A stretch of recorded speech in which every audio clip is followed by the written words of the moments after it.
আসসালামু আলাইকুম। বেশ কিছুদিন ধরে আমি TEDx এর যে স্পিকারদের কথাগুলো, সেগুলো শুনছিলাম। বেশ ভালো লাগছিল যে নতুন, নতুন আইডিয়া, নতুন কনসেপ্ট শুনছি এবং বেশ ভালো লাগছিল আরকি শুনতে তাদের কথাগুলো।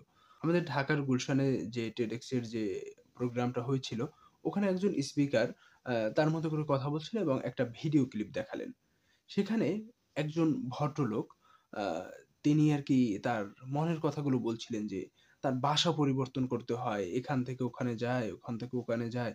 মানি নদী ভাঙন বা জলবায়ু পরিবর্তনের জন্য তার সমস্যাটা হচ্ছে।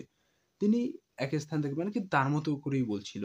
তিনি শুনেছেন যে টিভি, এসি, হ্যাঁ? ফ্রিজ এগুলো ব্যবহার করলে নাকি এই জলবায়ু পরিবর্তন হয়।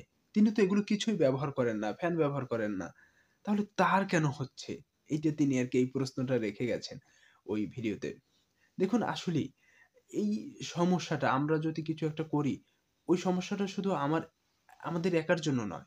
ওই সমস্যাটা সব স্থানে ছড়িয়ে যায়।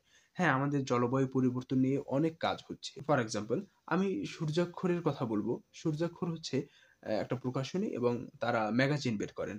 তাদের ২য় যে সংখ্যার ম্যাগাজিনটা ছিল, সেটা ছিল জলবায়ু পরিবর্তন নিয়ে। জলবায়ু পরিবর্তন নিয়ে বিভিন্ন আর্টিকেল, তারপর বিভিন্ন গল্প এগুলোও তারা প্রকাশ করেছেন। এরকম অ্যাজ এ প্রকাশনী হিসাবে তাদের কাজটা তারা করেছে। যে মানুষকে সচেতন করা বা জলবায়ু পরিবর্তন নিয়ে আলাদা একটা বই তারা বের করেছে।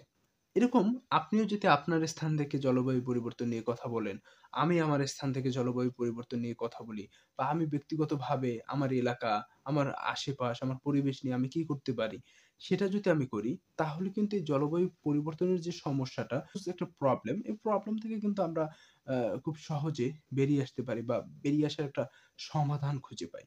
সেটা কিন্তু করা যায়, তাই না?